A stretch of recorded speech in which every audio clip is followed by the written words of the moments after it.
Hey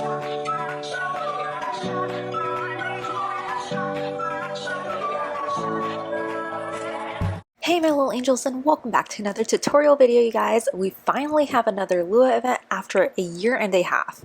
I've forgotten the basic Lua event rules, so let's both take a refresher on that. These events are not official events and are made by the event squad. Lua events take place in normal, vanilla, racing, and Defalante rooms. It does not take place in survivor rooms. These events come to rooms every set amount of time after a room is opened and has 4 or more players in it. Usually that set time is between 40 and 60 minutes, changing each restart possibly. The most up-to-date Lua event map interval can be seen by going to room Bolo del Chaco. Currently it is between every 40 to 45 minutes. Honestly, I think it used to be pretty standard throughout the event to have like the same interval set, but I don't know, today was a bit odd when it first started up, so just putting that in there just in case. There usually is a maximum player limit for event maps to show up in a room, such as a maximum of 75 players or 100 players, but currently we do not have a limit on the rooms, so there's no need to worry about overflowing a map and having the Lua event be skipped over. Once an event starts, the room will show up as having X out of 50 players in the room and not allowing more people to enter that room once it's filled up. This is a good way to track the rooms without having to hop over to all the rooms to see when they start. Speaking of event tracking, if you wish to form Lua events, there is usually a Google spreadsheet being updated by players like myself and others. We use /chat_Lua to have players tell us the time their room started the event so we can add it to the tracking sheet and to announce the next upcoming rooms. If a room dips below 4 players, then that timer for the Lua event to come will start all over again. We just note down the time a room starts, mainly sticking to noting down the big rooms, because if smaller rooms are noted down, they risk going below to 3 players and having the time reset if the room gets 4 players again. Once a list of rooms is made, you can just cycle through those rooms in that order, as the rooms have their own fixed timings for the event to come, which is based on the timing that the room was started up and had 4 players or more. Not all rooms play at once for the Lua events. Now that we have refreshed ourselves on how the Lua events work and how to form them, let's move on to the specifics of this event. This new Bzzz Lua event starts today, August the 1st, and will end on August the 22nd. The official garden event is still ongoing concurrently as well. This Lua event was made by Santa with artistic help from Anvela and Avidia, along with Flash Squad's help on making the badge and orb for this event. The premise is based on the older mobile game, Run for Cheese. The map will last 1 minute and 30 seconds, and literally all you need to do is jump. That is the only key you will be needing to use. You will be transformed into a bee. If there are many players in your room, I would suggest using the /watch username /hashtag command to be able to see yourself in the crowd of bees. To start moving, you'll have to jump once, and then keep jumping on lands and try not to fall down as it keeps moving you forward. You will not be able to go backwards. At the start of the map, you will see 2 NPCs, Bzzz and Stingy Goody. Bzzz has the rain chest, a few spring-themed pets, and the older unreleased green ladybug pet for 5 shells each. Currently, when you buy those green ladybug pets, it is not showing up in your inventory, so I would hold off on buying them till it is fixed.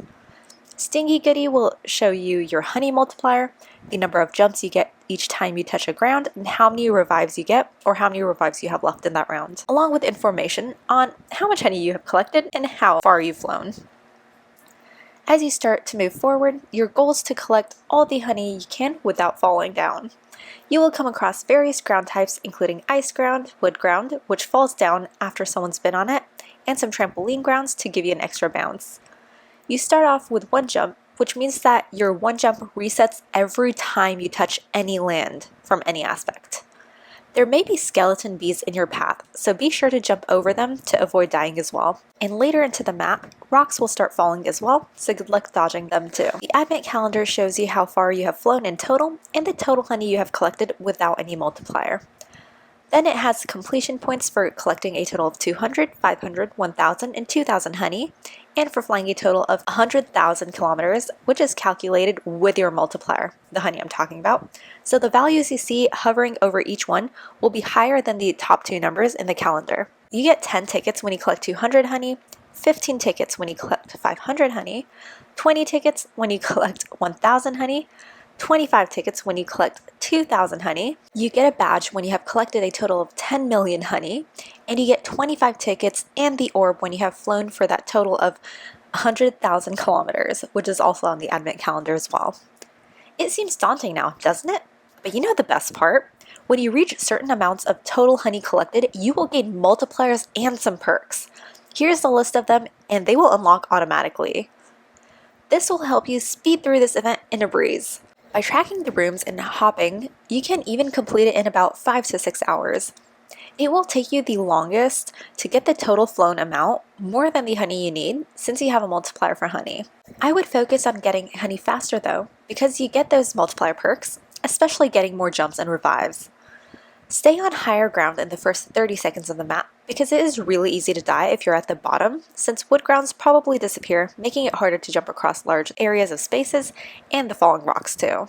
Also, don't keep spam jumping. Try not to jump too much, because you may jump into a hole or land is out of reach, so it's best to jump mid-air when falling from a land to use that one jump to have until you reach the high enough multiplier. After you get the 4 jump perk, which allows you to jump 4 times before you need to touch land again to get another 4 jumps, then you can focus solely on the honey without worrying too much about dying.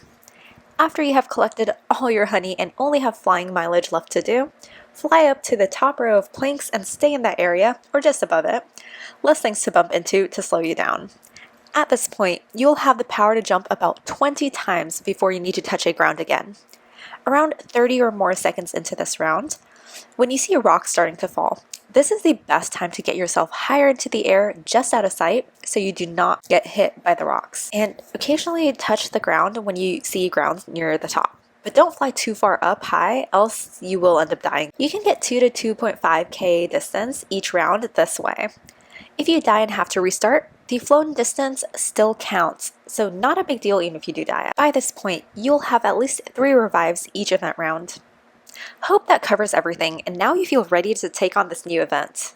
If you have any other questions or tips, do comment it below.